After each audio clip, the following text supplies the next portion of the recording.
Bonjour tout le monde, bienvenue, on est vendredi, il est 9 heures, c'est le moment du réveil poétique. Coucou, hop là. Ça va? Ça va et toi? Mais oui, très bien, il fait beau, c'est le printemps, ça fait du bien. Bonjour tout le monde, il y a déjà plein de petits cœurs qu'on voit sur le live, c'est vraiment chouette. Trop bien. Bon, on se met directement dans le bain poétique, t'es prête?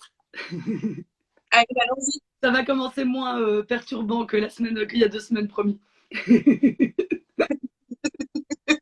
Du coup, j'ai découvert un petit recueil de poésie qui s'appelle, alors j'aime beaucoup le titre, Pour trouver la clé, il fallut perdre la mémoire des serrures. Je trouvais ça vraiment joli. Et c'est un recueil de Claire Lejeune. Et c'est un petit poème qui s'intitule Ne dis rien. Ne dis rien.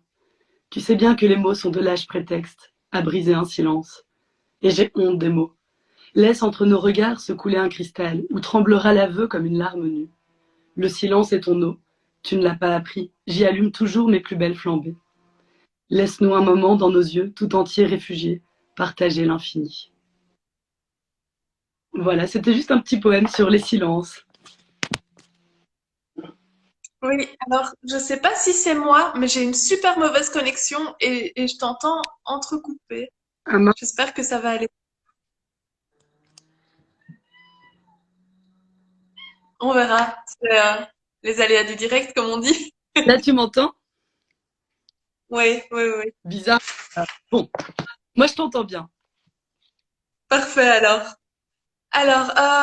Moi, j'ai choisi pour commencer un poème de François Copé qui s'appelle Adagio.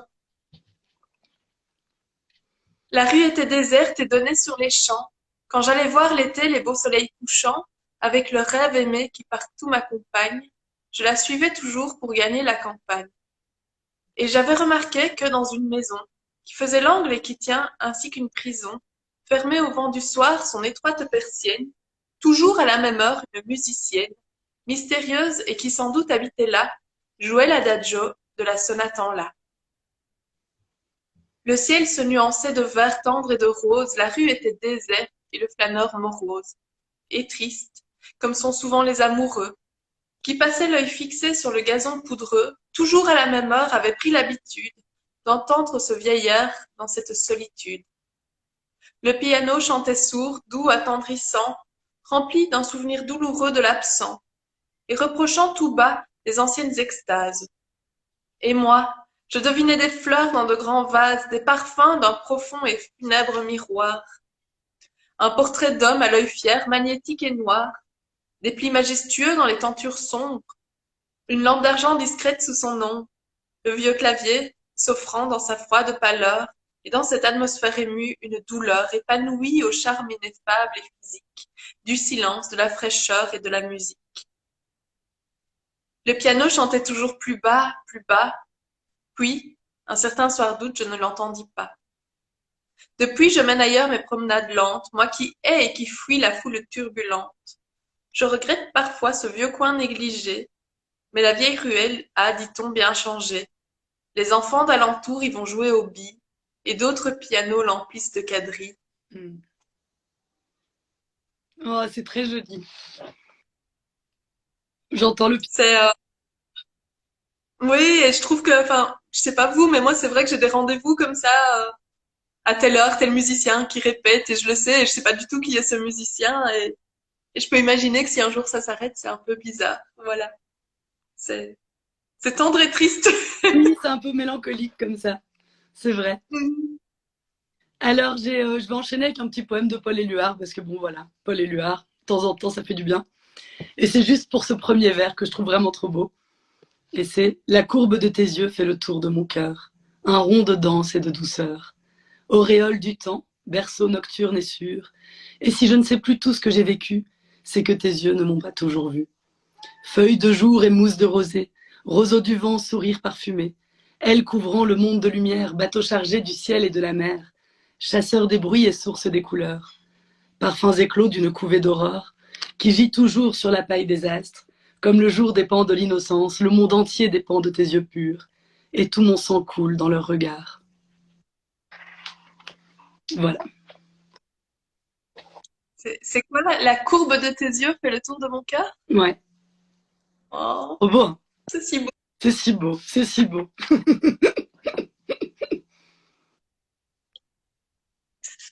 Ensuite, moi, j'ai un poème de Rita Benjelloul. Ça s'appelle Aux premières loges.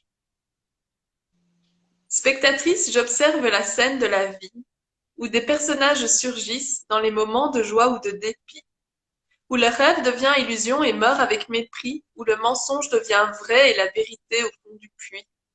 Mais qui suis-je dans ce monde plein d'acteurs, où chacun monte sur l'estrade, joue son rôle comme ses prédécesseurs? Qui suis-je quand moi-même j'ai un rôle dans cette scène? J'observe, je souffre, mais j'applaudis tous ces mensonges réels. Que serait le monde s'il n'était pas une fiction? Si ces scènes étaient bel et bien réelles et faites avec passion?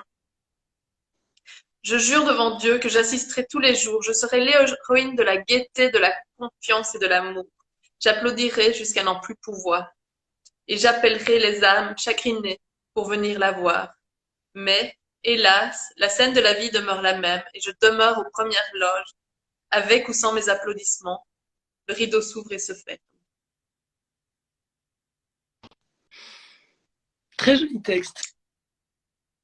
Ben voilà, ça faisait longtemps qu'on n'avait plus de petits problèmes comme ça pour le live. C'est peut-être pour fêter les 2 ans de live, parce que j'ai pas la date en tête, je dois vous l'avouer, mais ça va faire 2 ans qu'on vous propose des lives. Alors au début tous les jours, et puis la vie a repris, et le travail à la bibliothèque aussi. Donc euh, donc voilà, on est vraiment contente de continuer ces lives, de les faire avec vous et de pouvoir vivre tout ça. Et on espère vraiment que vous nous proposerez des nouveaux textes à découvrir et que vous faites des belles découvertes. Allez, Céline est de nouveau là. Alors, est-ce que je suis là? C'est bon? C'est beaucoup mieux. Ah, super. Bon, bah, c'est top. J'ai changé ma configuration Je me suis mise en 4G. Peut-être ça fonctionnait pas bien mon Wi-Fi chez moi. Donc, Et voilà. tu sais, je disais pendant ce temps-là, je disais que ça fait 2 ans qu'on fait des lives, t'imagines? C'est À fou. 2 ans. Ah, c'est fou. C'est Ouais.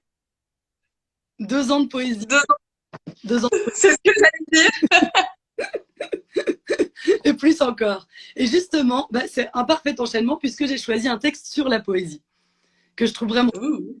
Et donc, c'est un texte qui est tiré du booklet paru chez Maelstrom de Dioa Kayaga et c'est un booklet qui s'appelle Hybride. Et ce texte s'intitule Avertissement. La poésie, ça ne sort pas de la bouche des poètes. Qu'importe qu'ils lisent, déclament, hurlent ou chuchotent leurs textes, qu'ils s'asseyent en tailleur ou sur le tronc d'un arbre, qu'ils vous parlent d'ailleurs ou de votre village, qu'ils prennent bien trop d'ampleur ou qu'ils restent de marbre. Peu importe qu'ils soient seuls ou qu'une foule les acclame, qu'ils cherchent les hauteurs ou tranchent comme le sabre, qu'ils abdiquent, s'entêtent, décortiquent, s'acharnent, malgré les cris, la sueur, les incessants palabres. Non, la poésie, ça ne sort pas de la bouche des poètes. Ça s'en échappe parfois, peut-être, sans faire exprès. Ça surgit au hasard, ça voyage et se perd. Il arrive que ça s'égare jusqu'au bord de leurs lèvres. En des instants trop rares, ça les prend, les traverse, comme dans un ciel d'orage que soudain l'éclair zèbre, quand la lumière ne flèche que pour mieux disparaître. Invisible, ça se cache toujours ailleurs, derrière, libre comme l'air, ça s'évade, sans attache et sans maître. La poésie, ça ne sort pas de la bouche des poètes. C'était là bien avant Grecs et Latins, avant Griot, Académie, Alexandrin. C'était là, papillon, que tu n'attraperas pas, avant les contes, les fables, dans le feuillage des arbres, dans les yeux des enfants, dans le nuage qui passe, dans le jeu des amants, dans la pluie et les flammes. Habitant le silence, bien avant les miroirs, suspendu quelque part, arbrousse-poil de l'histoire, tournoyant dans tes bras, dans chaque seconde de joie, dans tout ce qui filera toujours entre tes doigts. C'était là, dans les larmes pour l'ami qui s'en va, dans les rêves et les drames, dans les toutes premières fois. C'était là bien avant. Tu t'en rappelles ou pas? Oh, c'est beau. Ouais, je trouvais ça joli, un petit texte sur la poésie. Et c'est vrai. C'était là, enfin, je crois vraiment que ça a toujours été là et ça n'avait pas. Qu'importe la langue, qu'importe l'époque. Alors, je comptais enchaîner avec un autre texte, mais je sais pas, celui que tu viens de lire me fait penser à celui-ci, donc je le prends. C'est Le texte d'une chanson, c'est Le Grand Jacques, qui a été remixé par Midside. Alors, Le Grand Jacques, c'est une chanson de Jacques Brel. Je pense qu'ici, j'ai pas confronté les deux textes, mais je pense que soit ils ont retiré une partie parce que le refrain ne se retrouve pas dans cette partie-ci, soit ils ont ajouté des choses. Je suis pas trop sûre, mais en tout cas, j'ai entendu ça dans un podcast que j'écoute et le texte m'a vraiment fait vibrer, donc je me suis dit que j'allais partager avec vous. Donc c'est Le Grand Jacques. Je crois que d'avoir envie de réaliser un rêve, c'est le talent. Et tout le restant, c'est de la sueur. C'est de la transpiration, c'est de la discipline. L'art, moi, je sais pas ce que c'est. Les artistes, je connais pas. Je crois qu'il y a des gens qui travaillent à quelque chose, qui travaillent avec une grande énergie finalement. Finalement, on raconte ce qu'on rate, on raconte ce qu'on n'arrive pas à faire. Un homme normal rêve de foutre le camp. Mm. Il est urgent de ne pas être prudent, il faut être imprudent. Et vous, vous cassez la gueule, et bah vous vous cassez la gueule, et bah quoi? On en meurt de se casser la gueule, on ne meurt pas d'humiliation, ça n'existe pas. Un homme normal rêve de foutre le camp. La bêtise. Ah, la bêtise, c'est terrible, c'est la mauvaise fée du monde. C'est la sorcière du monde, c'est la bêtise. Il y a des gens méchants, il y a des gens bêtes, c'est pas de leur faute, hein. Et il y a des gens qui ont peur, ça c'est de leur faute. Des gens qui ont peur et qui assument pas leur peur. La bêtise, c'est de la paresse. Je trouve ça d'une vulgarité abominable. Il n'y a rien de plus horrible qu'un homme malheureux, parce qu'un homme malheureux fait le malheur. Il est urgent de ne pas être prudent, il faut être imprudent. Et vous vous cassez la gueule, et bah, vous vous cassez la gueule. Et puis quoi? On meurt pas de se casser la gueule, on meurt pas d'humiliation, ça n'existe pas. Un homme normal rêve de foutre le camp. On reconnaît très très bien l'esprit de Jacques Brel. Oui, hein? Je me souviens qu'il y avait une phrase que j'aimais bien qui disait quand j'étais ado, c'était les adultes, ça n'existe pas, c'est une attitude. Ça me fait penser à ça. C'était mon leitmotiv. C'est ça. Je suis tellement d'accord avec lui. Ouais, grande question, qu'est-ce qu'être adulte?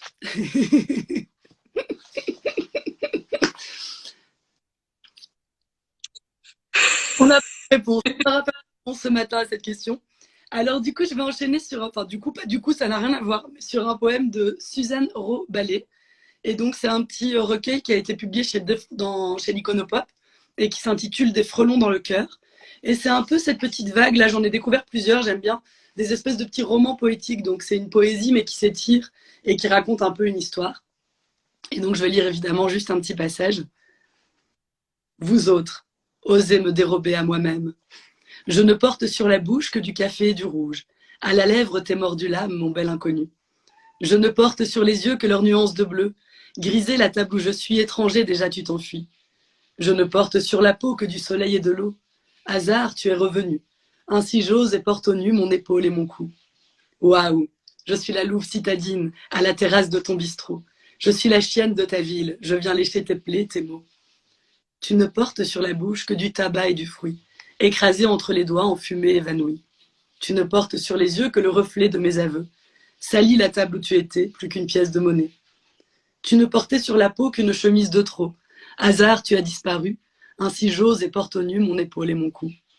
Waouh, je suis la louve citadine à la terrasse de vos bistrots. Je suis l'infirmière maladive, je viens vous penser, le cœur gros. Elle a un petit poème contemporain. Du coup, on a envie de connaître la suite de l'histoire. Oui, faudra que tu découvres, il y a des photos aussi et tout, c'est très chouette. Parce qu'il y a mon chat qui... Qu'est-ce qu'il y a, Balou? Tu veux venir faire de la poésie? Hop là. C'est le chat poétique, le retour du chat poétique. Bah, un réveil poétique sans Balou n'est pas un vrai réveil poétique, hein. N'est-ce pas?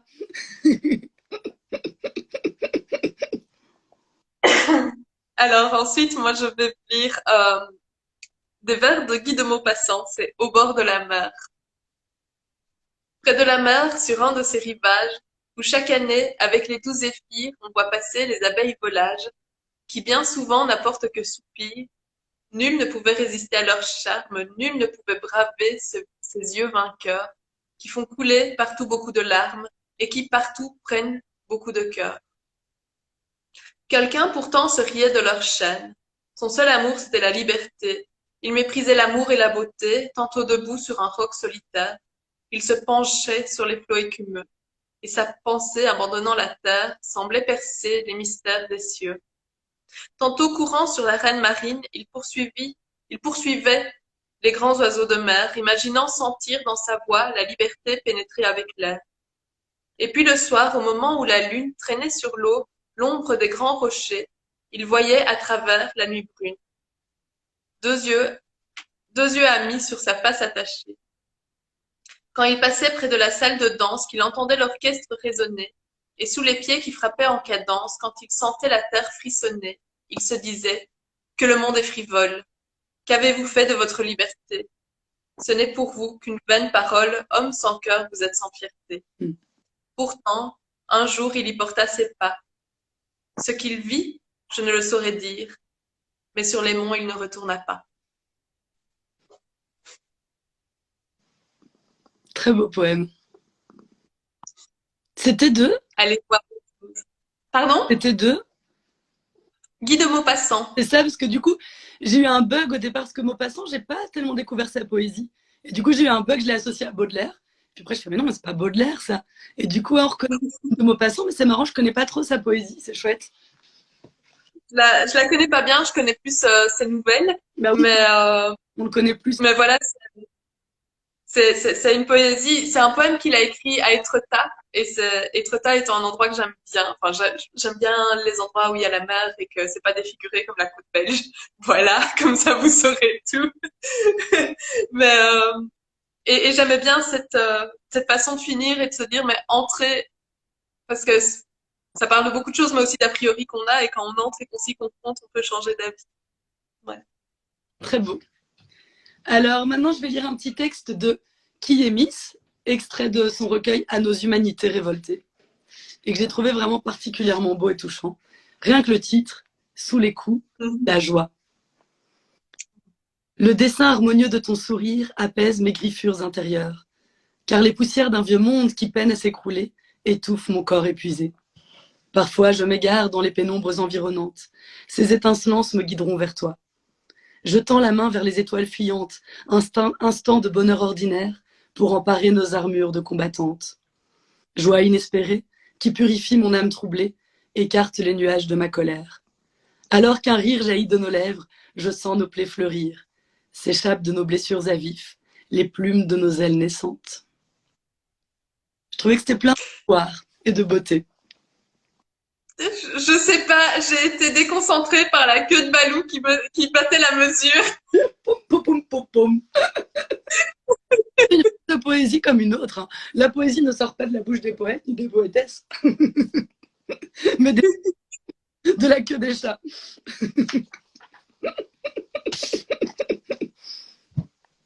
Désolée, voilà, j'étais partie ailleurs avec cette petite queue de chat qui virevoltait.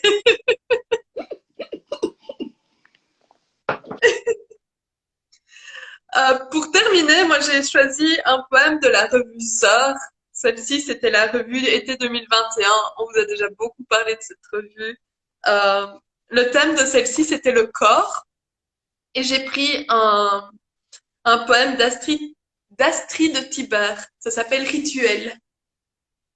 Je respire, je ressens, retrouve le souvenir d'avoir été pleinement moi. Racine et rivière, souvent je m'attends là, assise sur le perron de mon corps. Mon corps, chut, silence, bruissement. Les mots roulent de la bouche, sur le cou, sur les épaules, entre les seins et tombent. Les mots roulent sur le parquet, dans le lit, la baignoire, roulent sous mes pas sur le trottoir. Échouent à dire ce que mon corps a d'espace gris, de zones oubliées, abandonnées, de résistance sourde. La porte s'ouvre, le rituel. Une puissance chaude me grimpe aux jambes, l'odeur de résine dans le nez, le désir de hurler, bouger, apprivoiser mon corps. Je retrouve un espace augmenté où me tenir debout sous ma peau. C'est très beau. Mais c'est une chouette revue. Hein. Ils ont vraiment toujours des sélections intéressantes. Et, enfin, franchement, elles font un chouette boulot.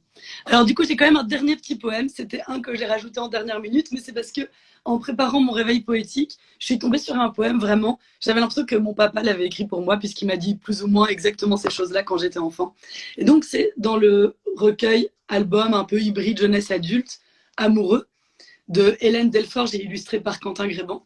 Et ce que j'ai bien aimé dans cet album poétique, c'est qu'en fait, il y a un peu toutes les formes d'amour qui sont explicitées. On j'avais même trouvé un extrait pour le réveil poétique qui était vraiment pour la lutte pour les droits des femmes, puisque ça parle aussi de la violence conjugale et de l'amour entre amis IE. Enfin voilà, et de cette force-là. Et là, c'est vraiment, je suis tombée dessus et j'ai trouvé ça trop beau. Parce que, mot pour mot, mon père m'a dit ça quand je devais avoir 10-11 ans. Tu es libre. Un jour, tu croiseras un garçon ou une fille. Ce n'est pas ça l'important. Ça sera n'importe où. À la bibliothèque ou au cinéma. Sur une plage ou dans les bois. Dans le train du matin, pourquoi pas. Ce sera n'importe où et sûrement par surprise. Tu seras libre et amoureuse. Tu suivras ta voie. Je t'ai appris à dire merci, à calculer, à nager, à traverser la rue. T'ai-je appris l'amour? As-tu compris les histoires du soir? Les contes de fées dont j'aurais inventé la fin pour toi? As-tu retenu que les princesses affrontent les dragons? Que les filles n'attendent ni prince, ni carrosse, ni fée pour s'éveiller? Rappelle-toi que la personne que tu dois aimer pour la vie, c'est toi. Rappelle-toi que si tu ne t'aimes pas, tu n'aimeras personne. Rappelle-toi que tu as été aimé dès que tu es né. Souviens-toi de ton papa. Voilà, c'était une petite touche toute tendre pour terminer ce réveil poétique. Mais vraiment, ce truc de aime-toi, toi-même avant les autres, c'est quelque chose que je le comprenais très très mal enfant-ado, parce que j'avais l'impression qu'il fallait toujours aimer les autres avant soi. Et c'est quelque chose que j'ai vraiment appris à l'âge adulte. Donc peut-être qu'on a une première réponse sur qu'est-ce qu'être adulte. C'est qu'en effet, un bon amour de soi-même permet d'aimer avec plus de justesse. Oui, et c'est beau et je pense que chaque enfant devrait entendre ça de ses parents. C'est un super message. Bah ouais, comme il m'a dit, c'est genre, c'est avec toi que tu vas finir ta vie. Hein. C'est la seule échapper, c'est la tienne. Donc essaye de t'entendre avec toi-même. Et franchement, c'est quand même pas plus mal. Voilà, j'avais envie de dire une petite touche. C'est un bel. Mais j'ai vraiment hâte de le découvrir parce que les deux textes que tu as lus de ce roman visuel sont vraiment beaux, donc Ouais, je le veux bien après. je te le ramène tantôt. Mais ouais, il est très touchant. Je le mets sur ton bureau. Super, merci. Un petit deal poétique. Mais en tout cas, merci d'avoir été avec nous. C'est toujours un plaisir de lire de la poésie, de voir vos petits cœurs voler. Et voilà, malgré les petites parfois galères techniques, on aime ça. Et on se retrouve dans 2 semaines. On espère toujours avec le soleil, en tout cas, quoi qu'il arrive, toujours avec le sourire. Mais oui, on vous souhaite une bonne journée, un bon week-end et on le dit toujours, mais vraiment n'hésitez pas à nous proposer des titres de découvertes, des chansons, des textes que vous voudriez entendre, les vôtres peut-être, on se fera un plaisir de les lire. Passez une bonne journée, à bientôt. Bonne journée, au revoir. Au revoir.